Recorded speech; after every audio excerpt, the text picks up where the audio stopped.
This week, the Trump administration signaled plans to to resurrect two former Confederate monuments. And as historians, that means we've got a lot to talk about. So I wanted to invite on for you maybe the single most amazing scholar when it comes to Confederate memory. I'm talking about Karen Cox. She's coming on the pod with us right now.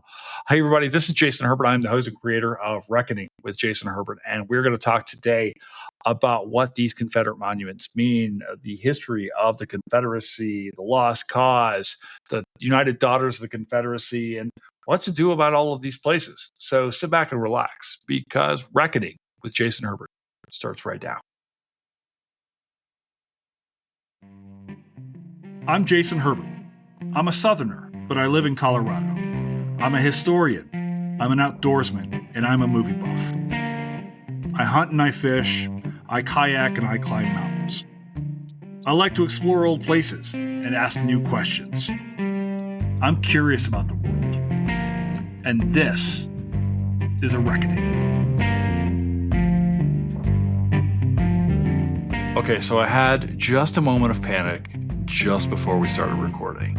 And it was this question. I texted you earlier. I was like, are we drinking tonight? Because I kind of felt like it was necessary after this week. And thankfully you were like, yes, absolutely. So what is the beverage of choice before we jump into all this heavy stuff tonight? Well, what are you drinking? I'll just tell you what I'm drinking. I don't know if I would choose it again. I wanted to try, I like pale ale beers.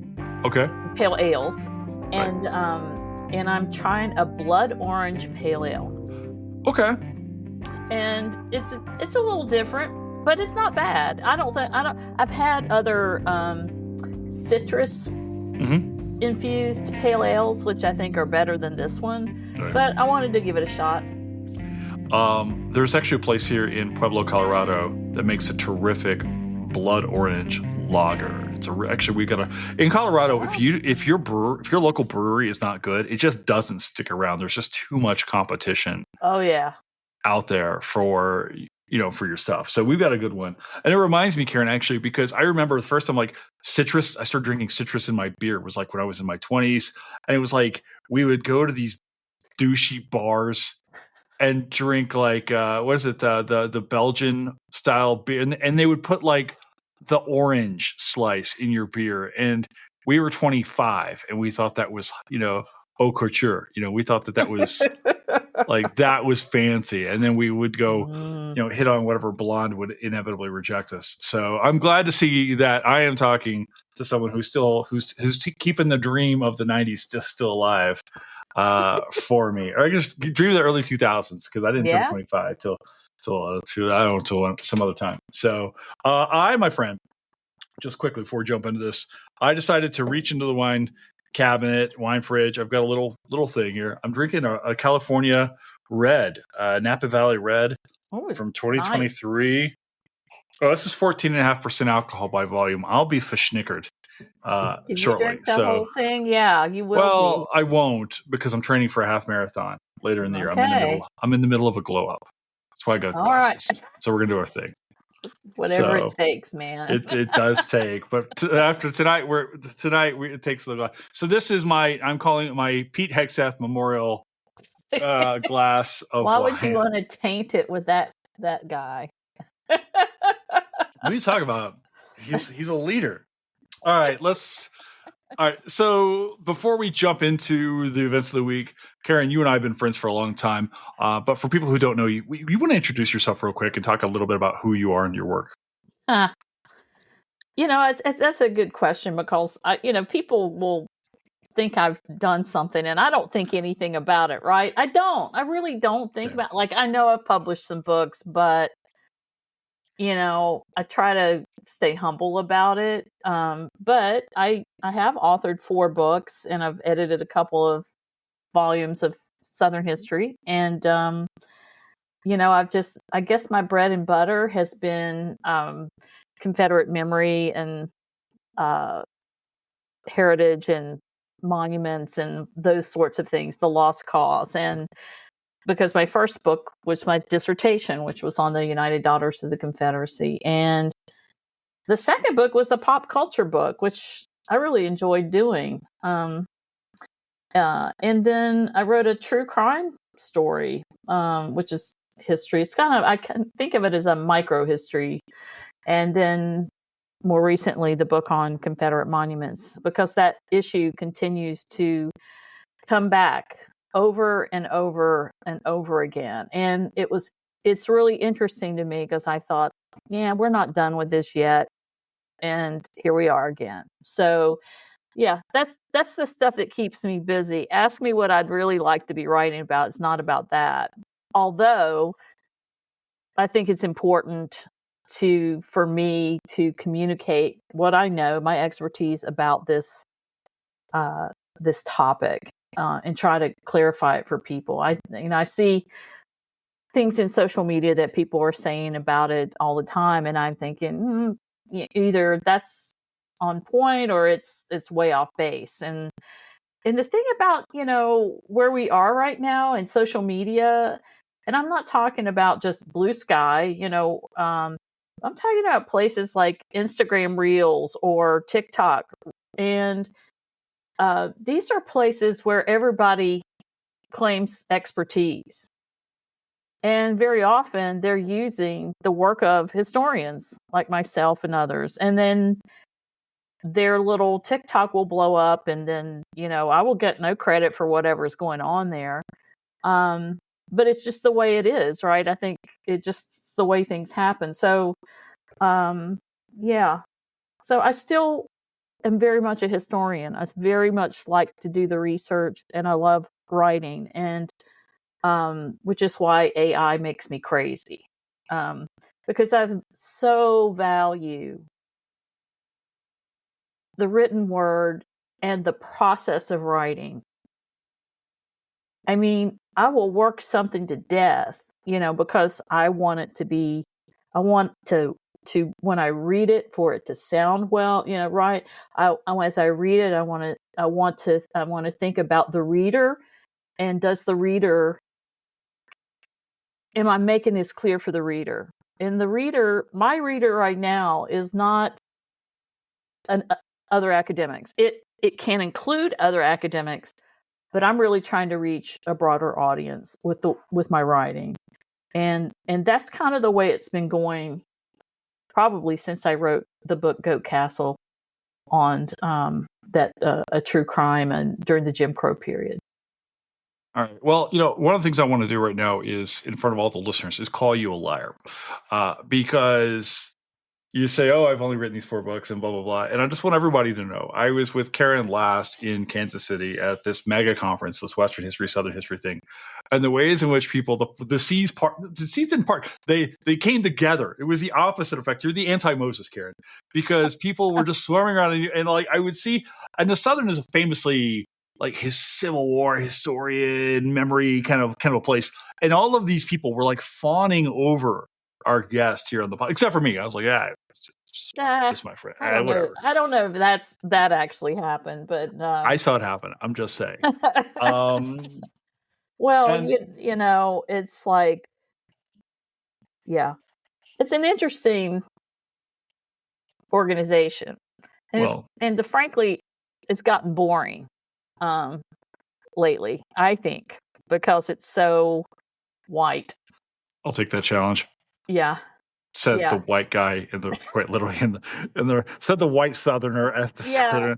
I don't know. I mean, I'm not saying I don't like and appreciate learning new things and attending some of these sessions, but boy, do we have a diversity issue in the Southern Historical Association. Hasn't it kind of always been that way though, Karen? No. Really? And that was interesting, because I was speaking with Thavolia Glim, and she was talking about, man, she was saying, it wasn't always like this. Like, she could remember some times when, there was more diversity, but I wonder too if a couple things have happened. One is the creation of the African American Intellectual History Society, which also has a fall conference. American Studies Association, a lot of people go to that, and then there's the what is the African American other African American conference. Right. Sorry, I'm like blanking on the acronym. And so I think that I can understand why people would choose to go there, even though I know that the SHA is very, I mean, we deal with race, we deal with Black history, we deal with these, but there's a reason people aren't coming.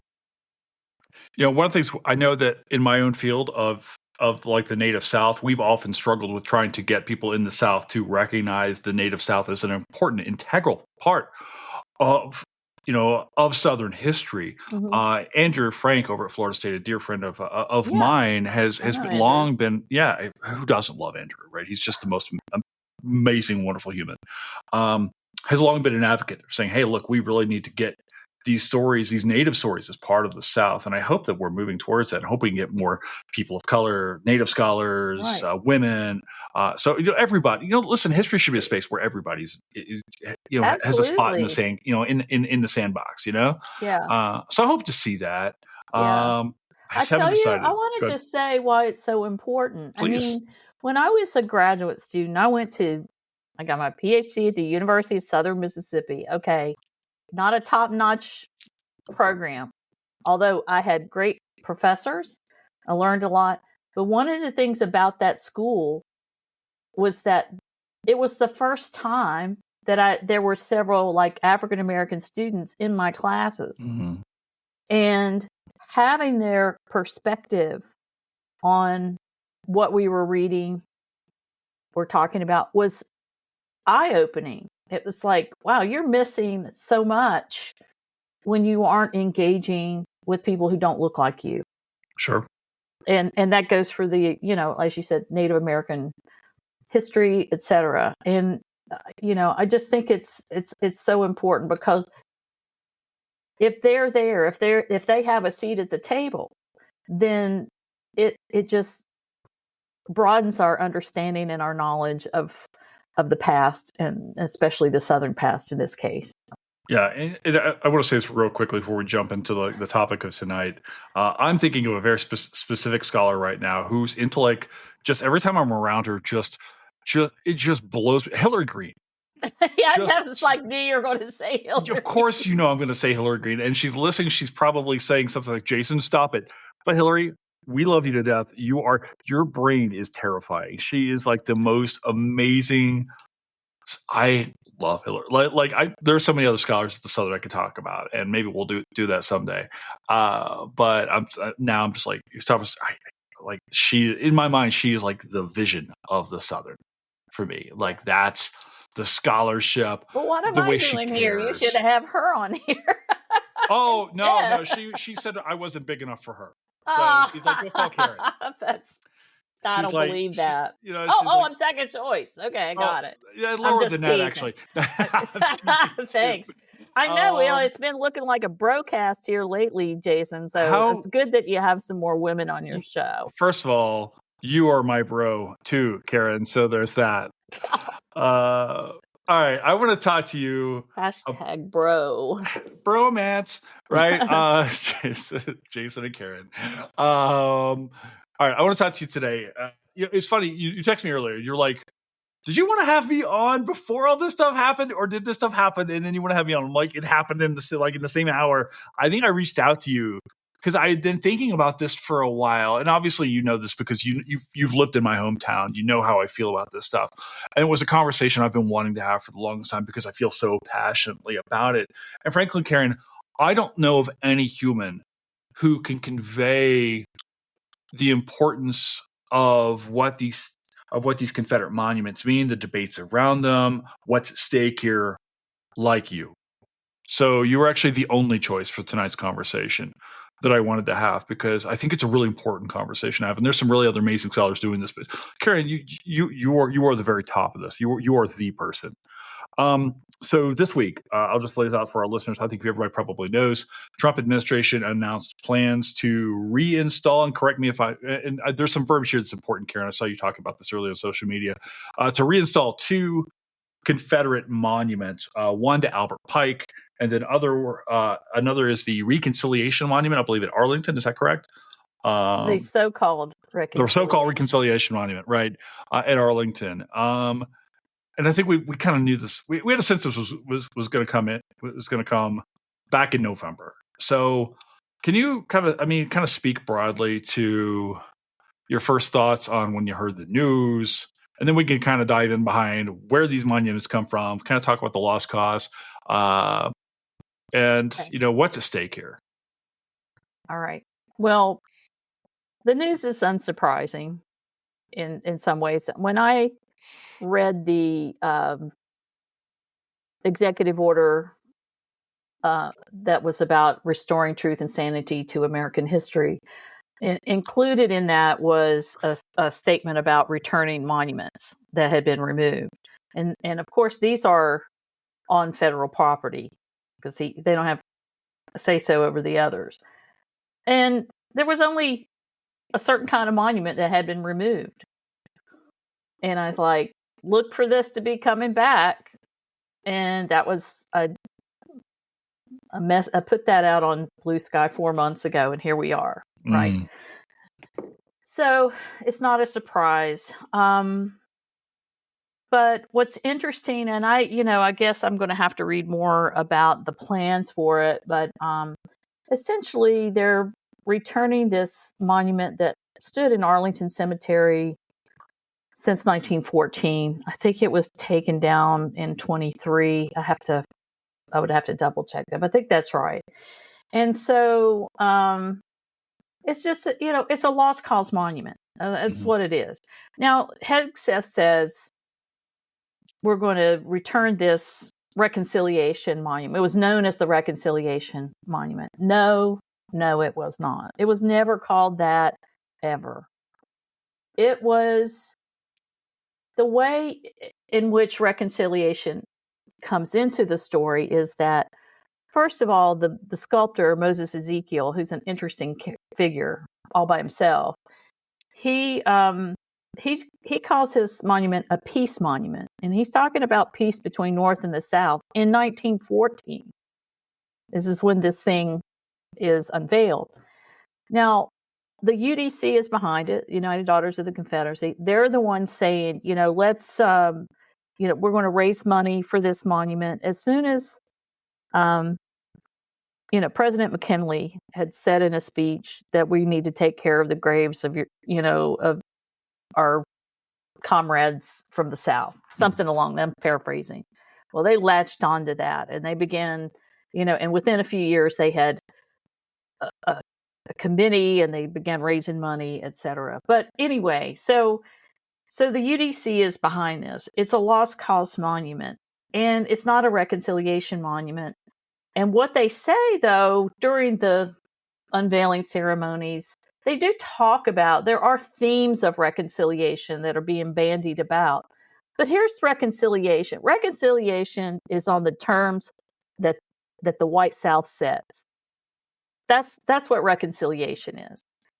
They're saying, the UDC said up front, this is not happening as long as you call us traitors, as long as you don't recognize that we too are American patriots, a bunch of things, right? And so they were like hard about that.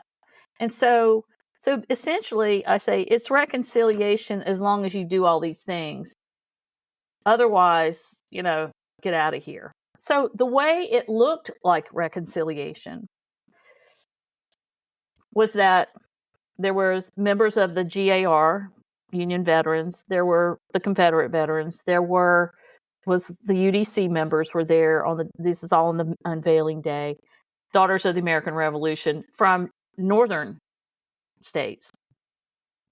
And then, of course, Woodrow Wilson, who's the president, also a Southerner, as they say, a Southerner by birth and breeding, a Northerner by education and training. That's what they said that day. Anyway, so that was them trying to say he represents both of us. Yeah. Right. And so all this thing was taken into consideration as they have the unveiling. And of course, the UDC says, the president says, we hope this will be a monument that all American children will look up to, when they see it. But it was, so again, but it's a lost cause monument. I mean, if you look at their figures around what's called the plinth of the monument, there are several groupings of figures, and among them are, faithful slaves. There's a mammy on the monument. There is a black body servant on the monument that neo-Confederates say, oh, that's a black Confederate. No, there are no black Confederates, as we know, and also a lot of these Southern men took body servants, some of their slaves, basically, with them into war to take care of them, of the soldier. And so, so there's nothing about this. And what is, I get tired of, I'm hearing, is like Pete Hegseth says, he blames the woke lemmings, he says, for this thing having left to begin with. Can I cuss on here? You can absolutely curse. Why is that even a question? Why? Listen, we're talking about the war and the memory, and God knows we're going to be talking about Murray, Kentucky in a few minutes. So Hegseth is just like, that fucker uses the language, woke lemmings. I'm like, bud, you better look around the back of yourself and see if you've got a tail, because the only lemmings that I can see right here is you. You're a neo-Confederate lemming. That's what he is. So he says that. And, and then, of course, then the piece de resistance is they're going to spend $10 million restoring this thing into its place and do some other updates. I don't know what that means. And they said they would provide context. I can only imagine what that's going to look like, or what the narrative will be on there. My guess, Karen, is that it's probably going to go into the ballroom. It could next to the White House. Can I ask you a question before we move on a little bit? I want to backtrack just a little bit, because you introduced a couple different concepts that I think maybe some people are maybe roughly familiar with, but I do want to kind of come back and kind of hash this out just a little bit, and talk about two different terms that you mentioned that work very closely together. One is the lost cause, and then other is the UDC, the United Daughters of the Confederacy. Can you talk broadly about what the lost cause is and remains, where it comes from, and why that's so important to the erection of all these memorials in the 1914, 1920, 21, blah, blah, blah, as well as the UDC, and where they play in the creation of this lost cause mythology? Oh, gosh. You have 3 hours. I've been doing this for 30 years, so let's just say, so the lost cause is, first of all, it's a term that comes from the title of a book published in 1866 by a man named Edward Pollard, who was a Richmond journalist. And it's the term that white Southerners use to refer to their defeat as the lost cause. Okay. So that's its basic definition. But the lost cause is bigger than that. The lost cause is a revisionist narrative of history. The lost cause is the creation of Confederate organizations. The lost cause is Confederate monuments in various places around the South and the country. And the lost cause is also, at least in this, and we're talking about this early period, is also about making heroes out of the Ku Klux Klan of Reconstruction. So, and the original Klan, of course, were Confederate veterans, basically. And so that's why they see them as heroes, and that they saved the white race, from these brutal Negroes, as they would say, that are seem to be running amok in the South, and now they have control over our government and blah blah blah. So that's all part of the lost cause, right? The original lost cause. Then I believe that, each generation kind of tweaks it a little bit, and it becomes part of their lost cause. Mm-hmm. One of the things that the lost cause does really well is sanitize the war and say this war was not about slavery. It was about states' rights, right? A lot of people have heard this. And when I say a lot of people have heard it, is also a lot of people that believe it. A lot of people who are taught this throughout the 20th century. Yeah. Yes. And this is the way the lost cause was intended to work, to make you forget what was real about that war, about slavery, about the Klan, you name it. So what's interesting is that it continues, and people keep adding to it.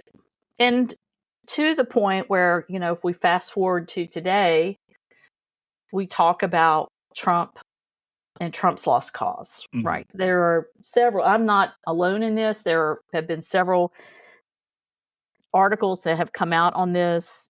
David Blight has written one. I wrote one. Carrie Lee Merritt has written one. Charles Blow has written one. Another guy. I mean, so everybody sees those connections. And I'll tell you what as I've been thinking about it, is I believe that the connections and the original lost cause was based on nostalgia, grievance, and resentment. This should sound familiar to what we're experiencing with this current president. It's about nostalgia for this America that doesn't really exist, but it's where white men have control over everything. A grievance with the federal government. In the original lost cause, it was a grievance over Reconstruction and those amendments. Today, it's grievance. His grievance was with, also being held to account in 2020, right? Or trying to, saying, okay, you did not win the election. And then the resentment is generally for anyone. Well, then it was about African Americans getting ahead.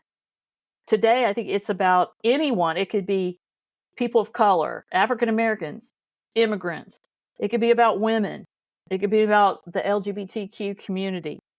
Anyone who is seen as getting ahead or taking a place in our nation ahead of these white guys. They're about reestablishing white supremacy right now. I mean, that was the way it was then. It's the same. We're going to reestablish white supremacy, and there's a hierarchy, and at the top of that hierarchy are white guys.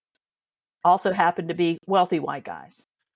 Karen, is it too much to assume? Is it too cliche? Is it too easy? Is it too low-hanging fruit to say that the people erecting these statues in 1914 and 1921 would be saying, hey, make America great again, and be referring to an 1860 version of the United States?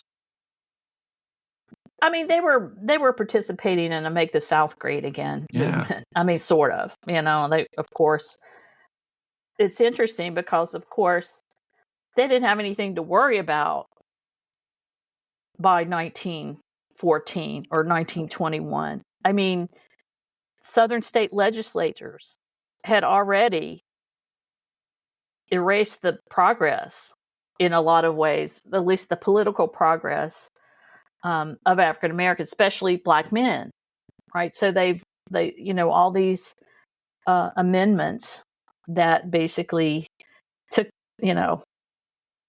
the 15th Amendment, Black men's right to vote, and just kind of tossed it out the window. Are you talking about black codes here, or we're talking about? No, we're talking about 1890s, like the original, what was called the Mississippi Plan. Mississippi came up with it first. Can you spell that out? Really? Yeah, absolutely. The Mississippi? Sure. What's the Mississippi Plan? Okay, yeah, I'm getting ready to tell you. I thought you want me to spell Mississippi. No, I know how to spell Mississippi. I was like, are you serious right now? The Mississippi Arizona. Yeah. Mississippi Plan was a plan by that state to begin with to kind of get rid of Black men from voting. So it was like they had they incorporated, like, they had passed a law. It's like there'll be a poll tax, there'll be an understanding clause, knowing that these men were, some of these men, or a lot of them, were illiterate, in basically disenfranchising them. And so it was a disenfranchising amendment to the state constitution. Then one state, southern state after another, fell in line and passed a similar amendment for their state. In North Carolina would be the last one, 1901. And as they were the last ones to do it, but they called it the white supremacy campaign. It was all over the newspapers. They said, we've got to pass this amendment as a state. We got to get, all these white men have to vote in order to make this a state amendment. And they didn't even hide what it was about. They called it in the newspaper the white supremacy campaign. And so I don't think in this current moment that they're hiding their own campaign of white supremacy. I don't think that there's any doubt of that. Yeah, and so there's those similarities. The other similarities are that the lost cause was often used by elite whites to divide poor whites and blacks. Mm-hmm.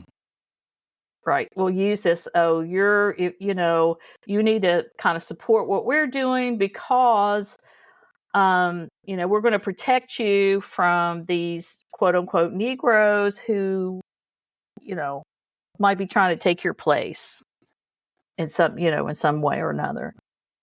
And this is the same thing. Right now we're seeing it with immigrants. They're saying, okay, let us, this wealthy people, take control, and we'll get rid of these people that we feel as if are, and they have their own reasons for doing it, but they're using it as a wedge with their voters to say, okay, we've got to get rid of these people, or we've got to bring them under control. Even while the poor whites, those people are supporting it, it's a distraction from the ways in which there's a lot of grift going on in the White House, and they're getting wealthy off of all these things. So I've got a question for you, because during the most recent election, Hispanic communities shifted to the right and shifted support towards Trump on that ticket, and largely, as we can tell, over questions of immigration and race. And here's my question, Karen, because we're talking about this, and I'm now thinking, in the late 1800s, we had a different form of immigration. I'm thinking of, and there was a lot of pushback towards Italians, towards Germans, towards Catholics, and I'm wondering, Karen, do we know, did these groups of immigrants, did the lost cause mythology appeal to these groups of immigrants as a way of positioning themselves maybe above blacks and securing their place in the social order, the way that maybe established immigrant communities in Miami or Houston or other places looked and say, well, we're here already and we did it the quote unquote right way or whatever, right? So I'm kind of wondering if this message was received well by other immigrants 100 years ago. I don't think so. I mean, they were considered part of the Jim Crow system too, because of their color of their skin.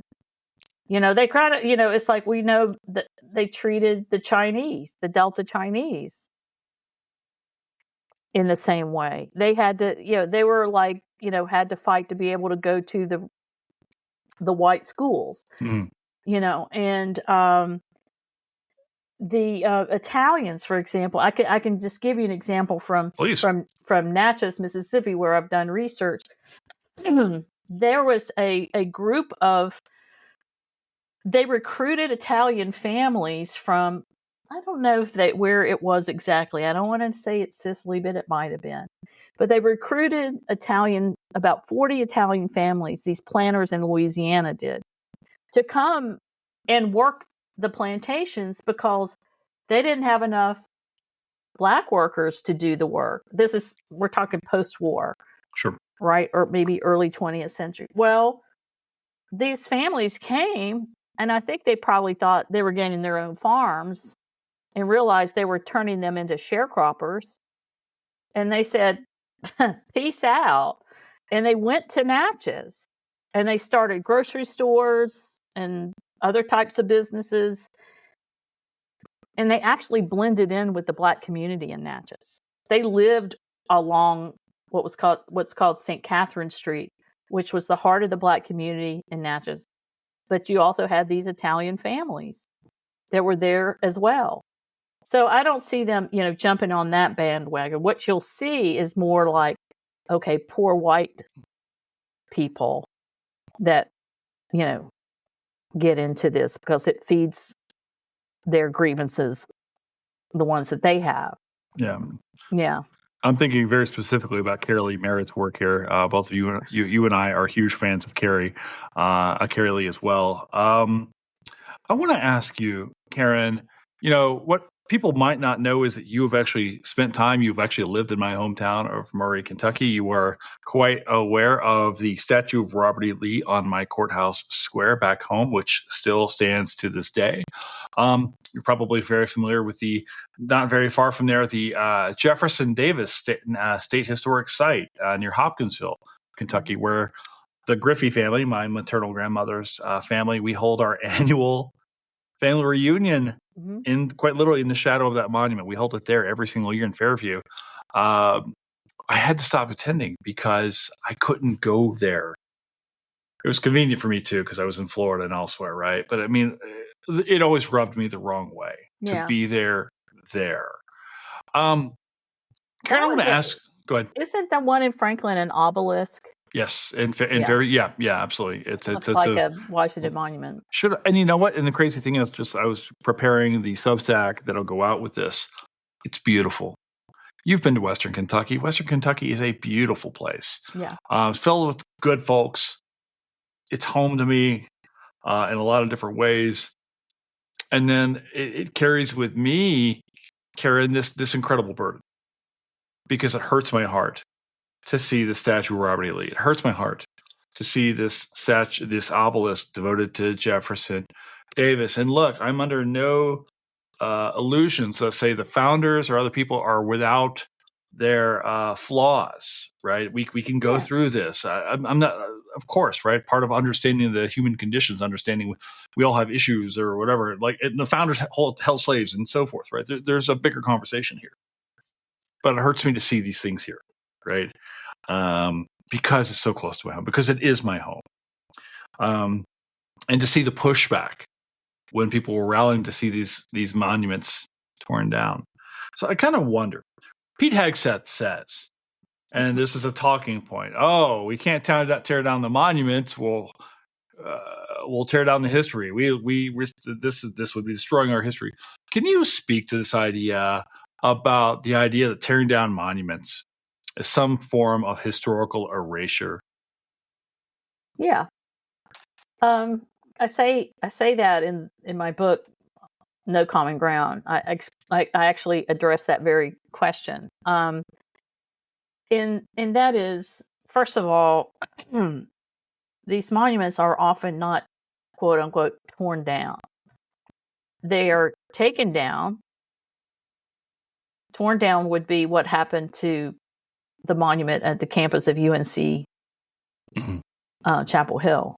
But removed is something else, and then because a lot of these monuments have been then placed in storage, so they're not destroyed. Okay, removing a monument is not erasing history.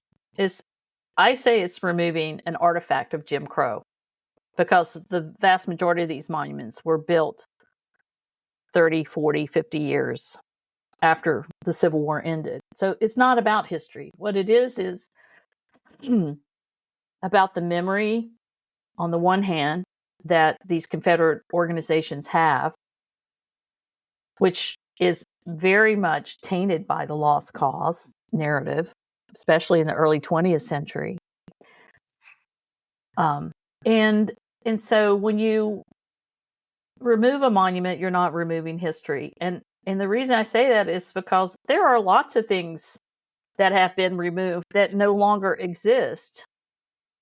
Let's take, for example, people have destroyed slave cemeteries. Mm-hmm. Or they've destroyed an old house that was maybe beloved in the community. So is that an erasure of history? Perhaps it's a history of Jim Crow. But if you want to know the history of these monuments, even after they're removed, you can always find it. The history is in the library. The history is in books. It's in newspapers. It's in speeches. It's in postcards. It's in photographs. It's in people's memories. So, yeah, you haven't erased it. You took a very divisive symbol out of your community because it doesn't reflect, and it should not reflect, the community's values in the 21st century. Yeah, can I actually add a little bit of that, because I'd like to have your thoughts on this thing that I've been thinking about, Karen. When it comes to this, you're the person I looked up to most on this idea of Confederate memory. And when I think about, say, the statue back home in Kentucky, I keep thinking that, okay, so, perhaps, the war is an act of history, right? Erecting these statues 70 years later is also an act of history. It tells us a lot about the racial attitudes of the time and so forth, right? A community choosing to leave those statues in place is also an act of history. And frankly, Karen, when I look at this, I see this in my hometown as an endorsement of this message of Robert E. Lee, who, as you know, was a particularly violent slaveholder and enslaver of Black souls and bodies and men and women and children.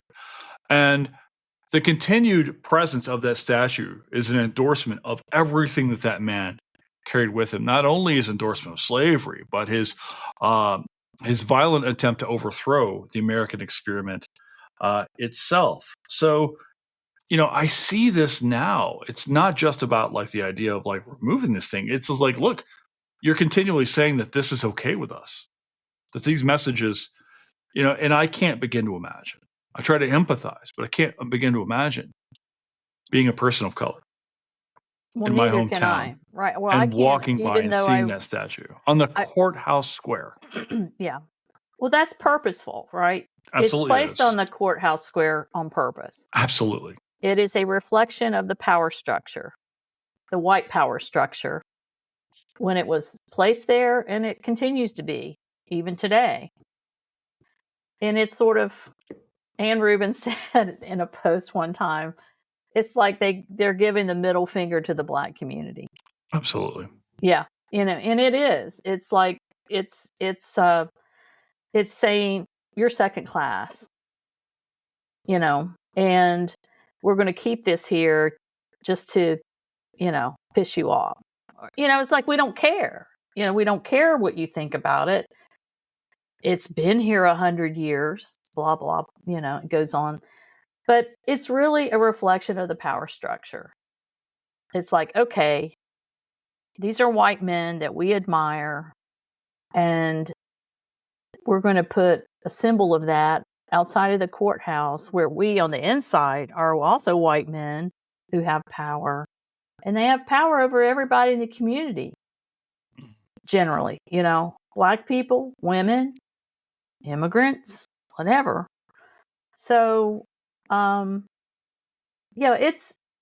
remember seeing I was in this documentary called The Neutral Ground, which was about Confederate monuments, but it begins with like the removal of monuments in New Orleans. And in talking with C.J. Hunt, who's the director, it's like these people who show up to defend the monument, okay, the ones that don't want these things to go away at all, are very upset because what they see in that is not necessarily the erasure of history, but the erasure of themselves. Mm-hmm. And that's where the emotion of it comes in for them. It's not like, oh, these are my ancestors. Okay, this represents my ancestors. If anybody knows anything about genealogy and people who just love doing their genealogy, ancestry is everything.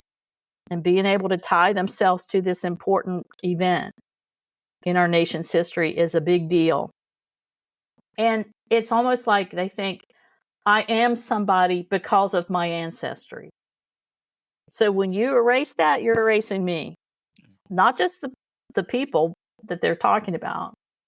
And the thing I think people should understand about Confederate monuments and the intention behind them, especially among members of the United Daughters of the Confederacy, is that these monuments, these statues were not just about looking backward. They were always about looking forward. They were like, we want to put symbols in our community that we hope will influence the next generation or more. And so it's important to understand that when they did put these monuments into place, that they did not just walk away after it was unveiled. Every year for several years, they would have Confederate Memorial Day, and they would bring school children down to the monument, and they would sing Dixie, and they would have speeches, and and so that kind of thing went on for a long, long time. And so it's always about not the past, but it's about the moment in time. It's about the people who are putting it up, and it's also about future generations. And when you read, and this is true of all monuments, it's not just Confederate monuments. Whenever I remember reading when the World War II memorial was, going into place on the Washington Mall, they said the same things. We want to have this memorial for future generations so that they don't forget. But the thing about a monument is it requires somebody to help you teach with it, if it's to become a teaching tool, as if people are to really learn from it. And but I also say that I don't think these statues are static, in that they inspire emotion of all kinds, of anger and sadness and hatred and all sorts of things. I want to ask you, Karen, what are your thoughts? You and I are fellow Southerners. We've lived all over the South. We've grown up. We're very proud Southerners at times.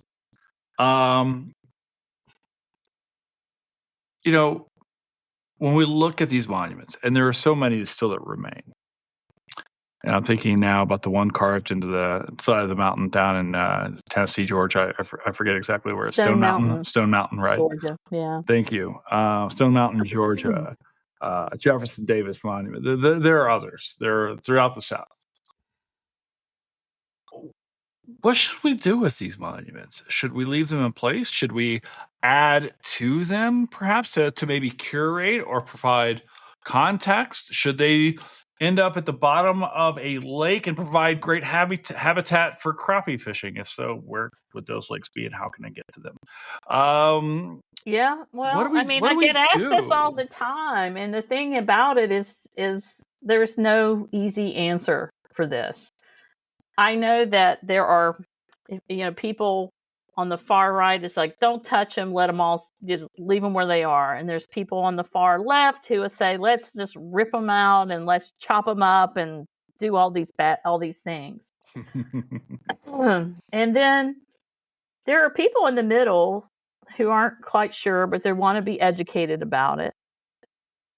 But the thing is that this is important to understand about Confederate monuments. On the whole, we're not talking about the Arlington Monument. We're talking about the monument at the courthouse. Yeah. They are local objects. Local people raised the money for it. Local tax money went into it. And they're not going to allow their monument. Let's say there was some big, there is a big, I think the Sons of Confederate Veterans has some land in Tennessee where they want to put Confederate monuments. But in other words, it's not going to be a Confederate Monument Park, okay, where everybody sends their, because people aren't going to let go of their monument. It's a local thing. It belongs to them. So, and until that community decides what it's going to do about it, it's not going anywhere. So it's interesting, because the removals happen more often in urban areas where there's a diversity of the population, where there is actual an effort to make change. Mm-hmm. I mean, in Charlotte, we didn't have these monuments like people have. It's kind of interesting. It's an odd thing, but we did have street names, and we had a black woman mayor, and and now our street names have been changed. So there's a will there to do something about it. But in rural communities and small communities like Murray, Kentucky, there is no will. And if anything, they just want to dig their heels in on something like that. And they don't want to budge. Because they're probably the Trump voters, who feel like they've been left behind. And they don't want to give that up too. Even if it's like, no, they can't eat it and it doesn't pay their bills, but they don't want it going anywhere. No, it becomes this thing of an outside force telling them what to do. I think you're absolutely right on this localism, the aspect of localism here, and so forth. Because people in my hometown don't trust folk. Like, boy, people ask me this all the time. I said, you know what? You all have to have that conversation in your community, and very often. And I've talked to lots of groups of people who have this very problem, even this past, year, where they think, well, what do we do? And we're talking they're in a small town in Virginia. They're up against the city council or the county commissioners that's run by all white conservatives. White people. And they're not going to budge. Even if there's a will in the community to try to do something. So, can I ask you, Karen, do we just ignore the monuments? Like, what's it like? Do we? This is obviously in the part of, say, the Trump administration.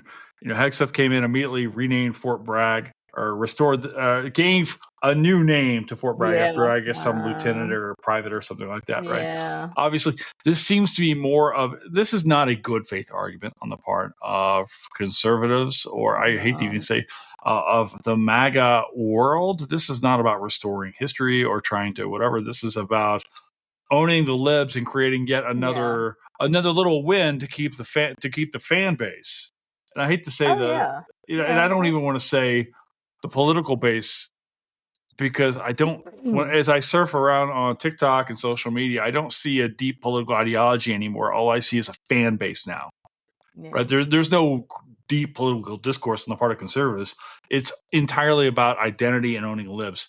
So my question to you is this: should we even care? Should just ignoring it just be the thing to do? Like, whatever. It's like, don't seed the ground. No, don't engage in the conversation, because, as you say, well, it's the local ones are going to be there anyway. Like, just don't even, like, we have other fights. I have this is a difficult thing, because when the monument is at the courthouse, in front of the place where, first of all, the courthouse is the center of democracy in that town, in that county. Should be, yes. Should be.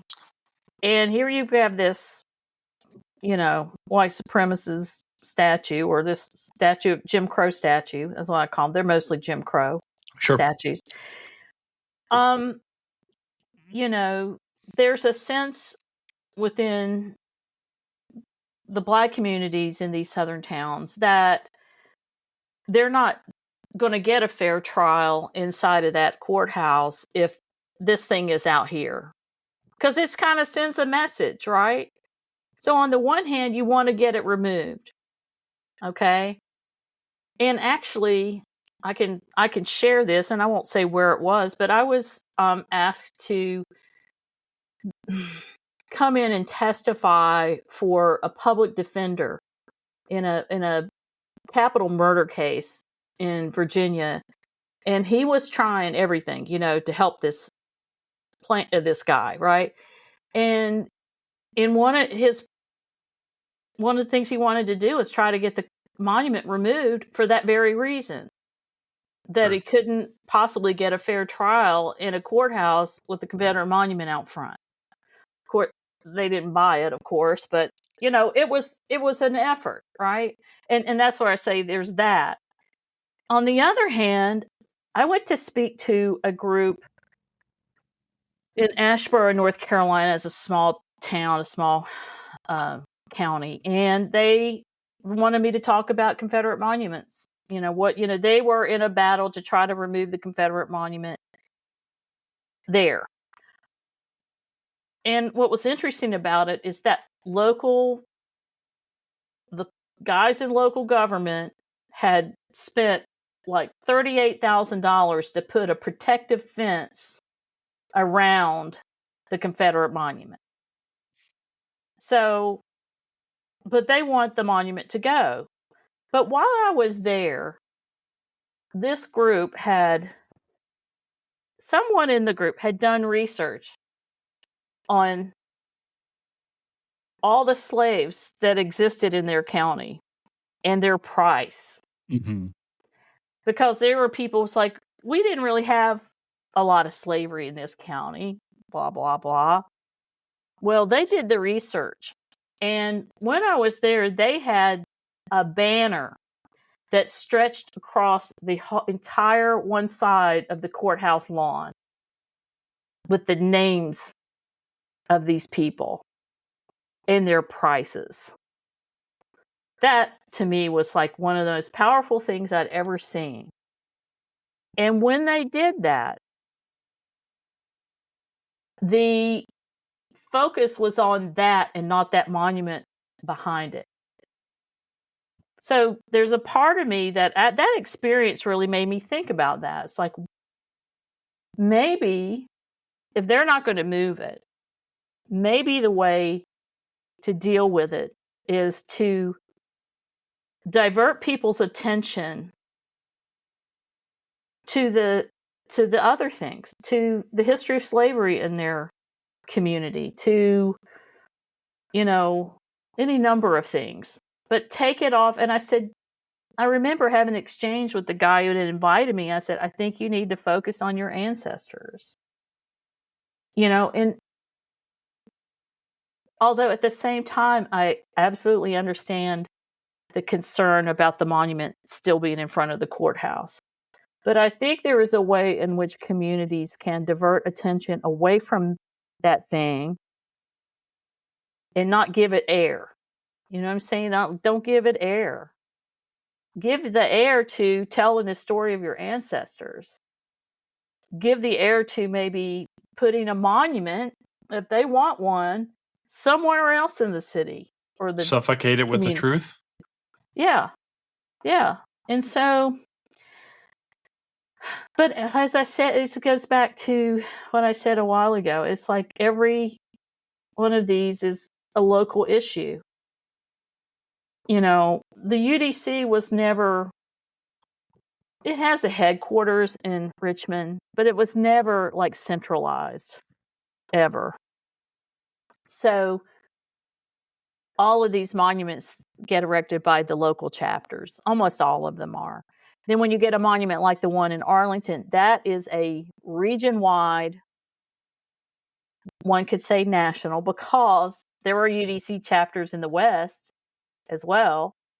to fundraise for that monument.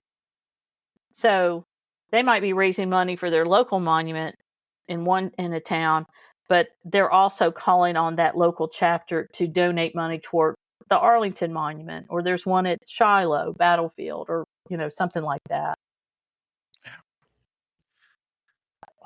Karen, I can't begin to imagine this is the last conversation that we're going to continue to have over the next 3.5. Frankly, we're going to be having these conversations. Yeah, I thought decades. You were going to say, I can't believe you have to carry that anvil around your neck on this topic.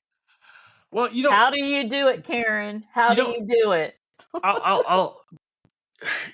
You've been on the pod before. We famously to talk about Smokey and the Bandit. When the first time I asked you about coming on the pod, you were like, anything but monuments. I don't want to talk about this. I don't want to talk about this. Here's the thing. I can't help it. I get somehow way back when I had the instinct to write about the Daughters of the Confederacy, never anticipating where we are now. I guess maybe the bigger question then, Karen, is does Burt Reynolds deserve his own monument? No. Maybe in Jupiter, Florida, with like a full-scale reproduction of him on the on the bear rug or whatever it was from the 1970s. God. No. I mean, I can recreate the message right now. Like I'll put that on. What do you think his most famous film was? Do you think it was Smokey and the Bandit, or do you think it was Boogie Nights? Because didn't he?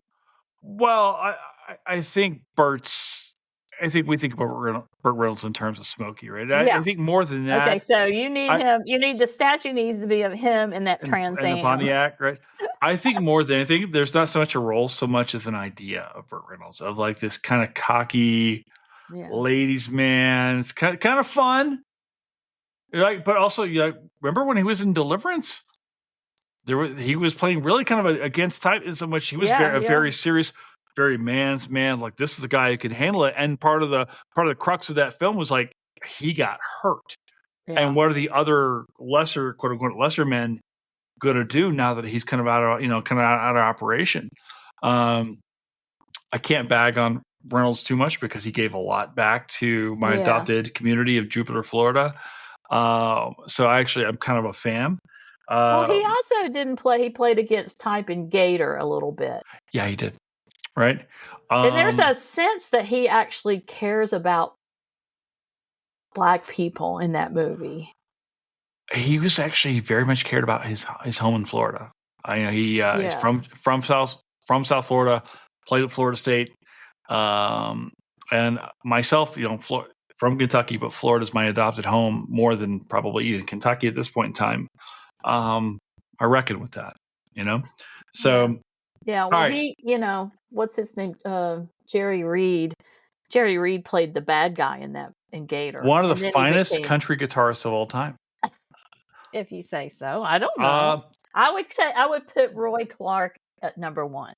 I would also put Roy Clark at number 1. I would put Glenn Campbell a strong 2. Oh yeah. And probably Jerry Reed at number 3, actually. Okay. Although you could make the argument someone's going to roast me for not talking about Chet Atkins as well. So I had this very conversation last night with my lifelong friend Mike Phillips about. I was like, "Hey, Roy Clark versus Glenn Campbell, who you got?" And he's like, "Well, guitar, Roy Clark, but like songwriting, Glenn Campbell." That's a cop out, but also perfectly fine. So. That said, Karen, we've been talking just now for over an hour. Okay. I am so glad to talk to you about this tonight. It was a thing I kind of weighed on my heart. It's a topic I've been wanting to talk to you about, even though you did not want to talk about this thing for the longest time. Listen, you know what? Someone said talking about this is my ministry. It's your gift, Karen. It's my ministry. I like that better. I feel that makes me feel a lot more Southern. You talk about American history. I talk about myself. We both have our gifts, So, it was a delight to talk to you about. Right. Your friendship to me is one of my favorite things in the world. But to be able to talk to you about this thing, which is so important, and hopefully, folks who are listening in taken something from this. I hope so as well. I mean, and go buy some books. Yeah, buy some books. Read books as much as you can. You can buy my book and read whatever. But I really do think that because the issue continues to, return to us over and over again, it's good to have your bearings about what it all means and what it's about. And so hopefully this pod helps that. I hope so. Hopefully maybe it's a start. So hey everybody, if you're listening in this whole way to me and Karen talking as we've been reminiscing and so forth, thank you so very much for being here. I'm going to post a link to all of Karen's books on my Substack, which you can find at jasonherbert.substack.com. And we have a lot more pods coming your way. So thanks for being here. Karen, thank you for being here. Thanks, Jason. Always a pleasure. Ciao for now, guys.